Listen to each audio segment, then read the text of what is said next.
Hello tankers! In today's episode, we'll be discussing the revised stats for supplies. We'll also be telling you about our plans for new overdrives and launching a giveaway event with cool prizes. This week, we made a number of changes to supplies. If you still haven't seen them in the game, here are the details. Active time for supplies has been decreased to 30 seconds. Cooldowns have been increased to 30 seconds. Smart cooldowns have been reduced, which means it's now possible to activate a full set of supplies without depending on drop boxes. The way the repair kit works has been changed. We've also improved the game interface for supplies. The activation and expiration of supplies is now accompanied by a sound effect.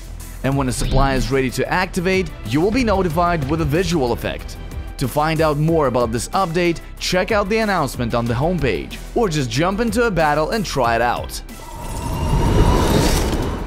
And here's something you've all been waiting for.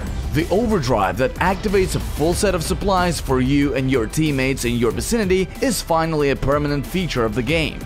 In an upcoming episode of the vlog, we'll be sharing with you some pros' advice on how to use it effectively in battle. But that's not all. There are new overdrives coming. First, let's look at the current situation in Tanki. Right now there are 7 hulls in the game.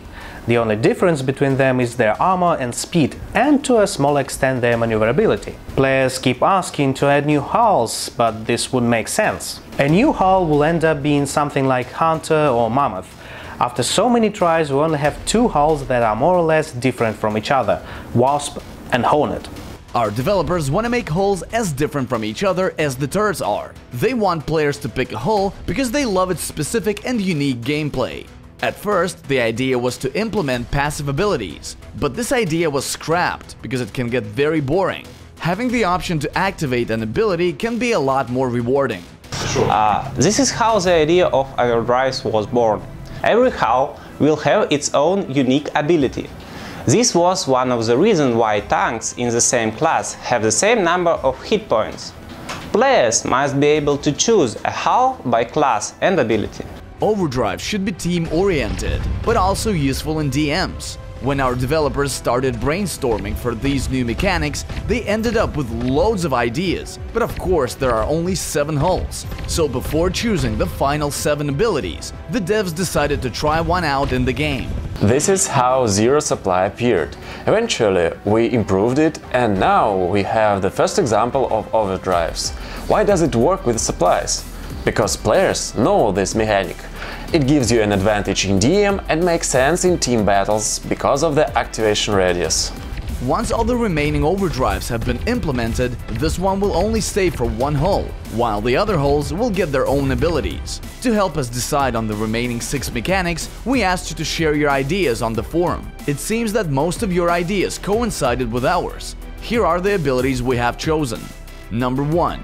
Since you already can activate a full set of supplies, this overdrive deactivates supplies for all enemies within a radius and activates their cooldowns.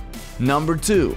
The tank throws a bomb which explodes and deals huge damage in a large radius, which is great for capturing flags and golds. Number 3. This ability temporarily improves the parameters of your equipped turret. For turrets with energy gauges, there will be unlimited energy and increased range for the duration of the action. For the other turrets, this will typically be an increased firing rate. Can you imagine a quick-firing Thunder or Magnum? Scary!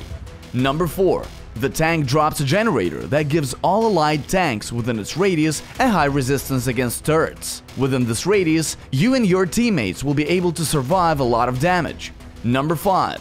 This ability makes the tank invincible. Additionally, the tank will instantly destroy any enemies it touches. The trade-off is that it becomes slower. This can be a handy feature when it comes to golds and flag protection, but it will have a short duration, so use it wisely. And finally, number 6. This one allows the whole team to temporarily see enemies through walls, as well as see all enemy hit points. Additionally, the tank that has activated the overdrive will ignore all enemy resistances for as long as the overdrive is active. I'm sure all of our viewers are already thinking about how to use these abilities in battle, and more importantly, how they will interact with each other to strengthen the team and weaken enemies. We won't tell you which hull will receive which overdrive, although we're sure there will be a lot of discussion about that in the forum. Let's see whether your opinions coincide with ours again. I'll say one thing.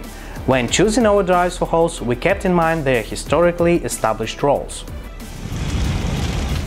Video of the week. In the last episode, we asked you to shoot a frag movie on Serpohov wearing the red paint. Here is the best video.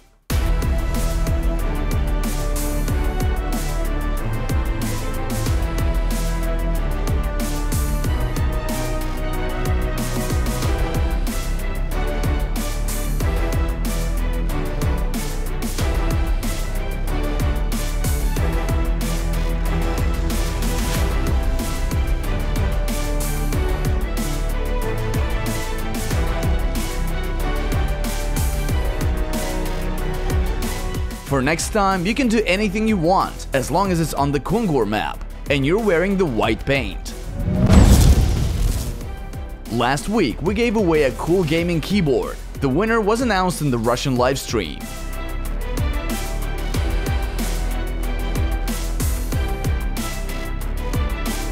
Now we're running yet another weekend giveaway. The rules are simple, and they're almost the same as last time. Throughout the Saturday and Sunday, you need to make a number of kills in non-pro battles. For 400 kills, you'll get 3 gold boxes. For 800 kills, you'll get 5 gold boxes and 3 days of premium. And for 2000 kills, you'll get 10 gold boxes, 5 days of premium, and the Shark TB resistance module. We'll also be randomly picking 3 lucky tankers from those who make 2000 kills or more, and rewarding them with 2 dream tanks and 1 flow animated paint. And now an even more exciting piece of news. All those tankers who make 800 kills or more will be in the chance to win a prize from HyperX, a Stinger headset, a Pulsefire gaming mouse, and an Alloy FPS mechanical keyboard. To find out more about these awesome prizes, check out the official announcement. On Monday, we'll have a short live stream where we'll extract the winners for these prizes. Stay tuned! By the way, we're adding a cherry on the cake. Throughout the weekend, we'll also be having increased battle funds in non-pro battles. So, for every battle you finish, you'll be getting 50% more crystals. That's it for today, guys. Have a nice weekend. Bye!